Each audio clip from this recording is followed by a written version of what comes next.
नमस्कार साथियों, आज बहुत ही अच्छा टॉपिक लेके आए हैं। जीव जगत, बायो किंगडम, जीव जगत, इसके बारे में चर्चा करेंगे, जो कि कक्षा 9, 11 और सामान्य ज्ञान के लिए विशेष तौर पे महत्वपूर्ण है। तो सारे कक्षाओं के लिए महत्वपूर्ण है। तो इसमें हम देखते हैं, सबसे पहला टॉपिक है सजीव क्या है। क्विक रिवीजन हम देखते हैं कि जल्दी जल्दी इसमें मेन बातें जानते हैं। सजीव क्या है? सजीव जो जीवित चीज़ें हैं उनको सजीव कहते हैं। जीवित जो जीव है सजीव कहे जाएंगे। सजीव के कुछ लक्षण होते हैं।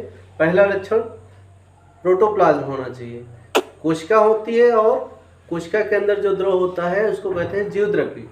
तो जीव द्रव्य होना चाहिए। तो फर्स्ट क्या है कि नंबर 1 कोशिकीय संगठन होना चाहिए। दूसरा प्रोटोप्लाज्म या जीव द्रव्य होना चाहिए। तो कोशिका होनी चाहिए। एक कोशिकीय जीव हो सकते हैं या बहुकोशिकीय हो सकते हैं।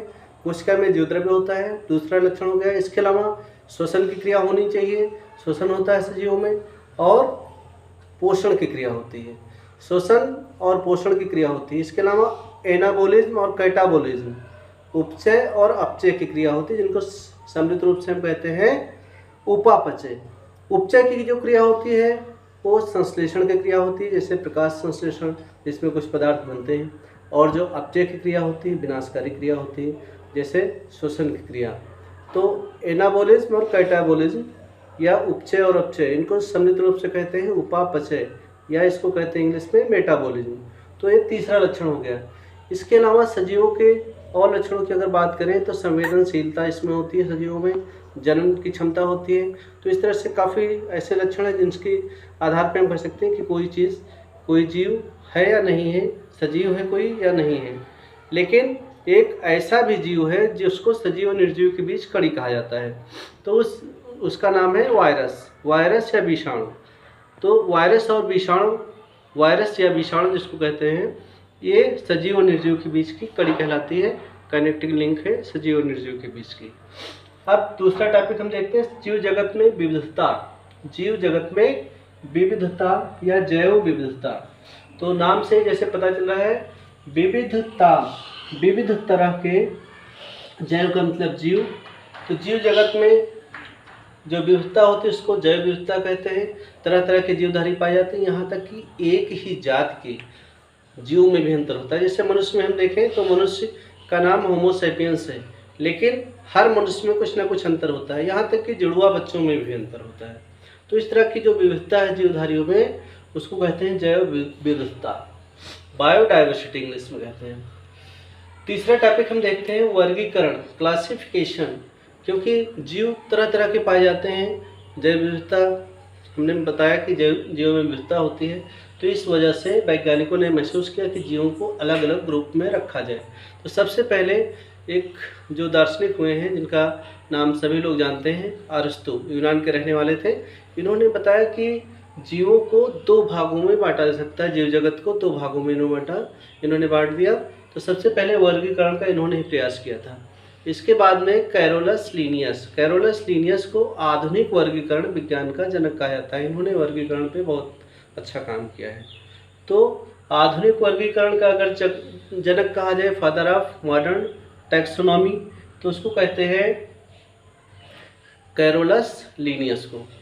तो टैक्सोनॉमी या वर्गीकरण क्या है? वर्गीकरण के बारे में अध्ययन करना कहलाता है वर्गीकी। जीव विज्ञान की वह शाखा है जिसमें वर्गीकरण का अध्ययन किया जाता है, वर्गीकरण नियमों का अध्ययन किया जाता है। इसको कहते हैं टैक्सोनॉमी या वर्गीकी कहते हैं, वर्गीकी कहेंगे या वर्गीकरण विज्ञान कहेंगे। अगली जो बात है वो है वर्गीकी पदानुक्रम, जिसको इंग्लिश में कहते हैं टैक्सोनॉमिक हायरार्ची। तो ये क्या है कि वर्गीकरण अगर हम करते हैं तो उसमें जो सबसे बड़ा ग्रुप होए वो है जगत क्या, जैसे जीव जो है उनको पौधों और जंतुओं में 2 पार्ट में हम बांट सकते हैं मुख्य तौर पे। तो जीव जगत जो हो गया वो प्राणी जगत और पादप जगत। इसके अलावा मोनेरा अलग सिस्टम, 5 किंगडम सिस्टम जो व्हिटेकर ने दिया। तो इस तरह से 5 किंगडम बताए गए। तो इस तरह से जगत पहला सबसे बड़ा ग्रुप हो गया। उसके बाद में जगत को कई संघों में बांटा गया है। संघों में वर्ग होते हैं। वर्ग में गण या इंग्लिश में कहते हैं ऑर्डर, वर्ग को कहते हैं क्लास, संघ को फाइलम और जगत को किंगडम और कुल फैमिली। इसके बाद में वंश और जाति।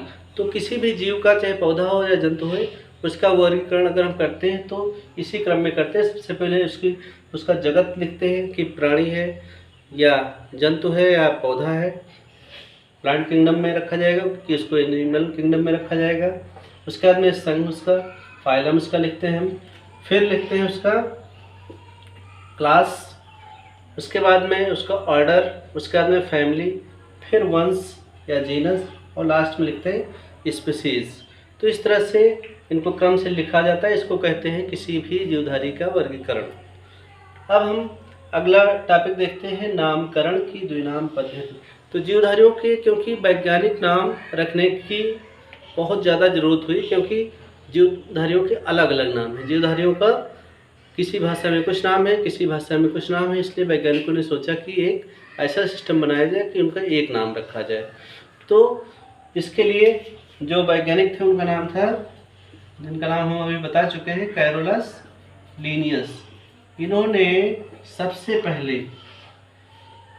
द्विनाम पद्धति दी, binomial nomenclature, binomial system of nomenclature. नामकरण को कहेंगे, नामकरण को इंग्लिश में कहते हैं नॉमेनक्लेचर।